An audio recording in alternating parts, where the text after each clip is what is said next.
الحمدللہ والصلاة والسلام علی رسول اللہ۔ ہم بستری میں حساس الفاظ استعمال کرنا۔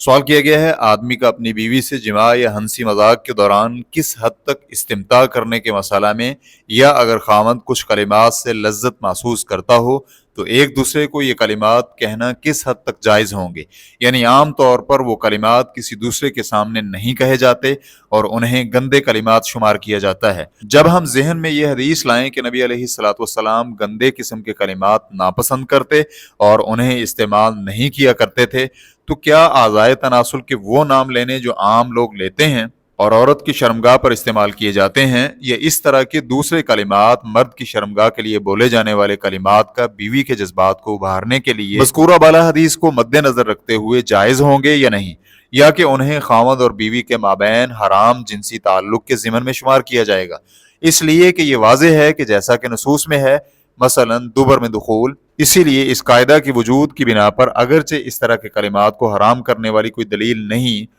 بلکہ ہمیں چاہیے کہ ہم حد سے تجاوز نہ کریں۔ ہمیں حدیث یاد ہے جس میں بیان ہوا ہے کہ حد سے تجاوز کرنے والے تباہ و برباد ہو گئے، یا کہ گندے کلمات استعمال نہ کرنے والا عام قاعدہ مذکورہ بالا رائے پر منطبق ہوتا ہے۔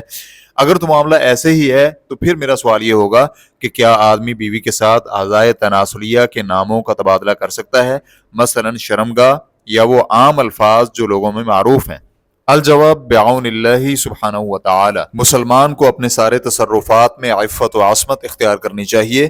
چاہے ان کا تعلق افعال سے ہو یا پھر اقوال سے، لیکن اگر کسی مشروع چیز تک پہنچنے کے لیے ایسی چیز کا ذکر کیے بغیر کوئی چارہ نہ رہے جسے عام طور پر بیان کرنے سے شرم کی جاتی ہے، تو پھر اس میں کوئی حرج نہیں، جیسا کہ ماعز اسلمی رضی اللہ عنہ کی حدیث کی کچھ روایات میں ایسے الفاظ وارد ہیں کہ نبی علیہ الصلوۃ والسلام نے ایسے الفاظ سے صراحت کی جن سے عام طور پر نبی علیہ الصلوۃ والسلام صراحت نہیں کیا کرتے تھے۔ لیکن اگر اس کی ضرورت نہ ہو اور نہ ہی وہ الفاظ حرام ہو، مثلا سب و شتم، تو اس کی عدم صراحت بھی بہتر ہے، تو اس وقت یہ مکروہ میں شمار ہوں گے، اور اہل علم کے ہاں تھوڑی سی ضرورت کے وقت کراہت ختم ہو جاتی ہے۔ اس بنا پر سوال میں جو بیان ہوا ہے، اگر اولاد کی عدم موجودگی میں خاوند اور بیوی آپس میں الفاظ کا تبادلہ کر لیں تو اس میں کوئی حرج نہیں۔ فتوی الشیخ عبد الکریم الخضیر، واللہ تعالی اعلم۔ اسلام کیو اے ریکارڈنگز، مؤسسۃ الشیخ محمد صالح المنجد، المملکۃ العربیۃ السعودیہ،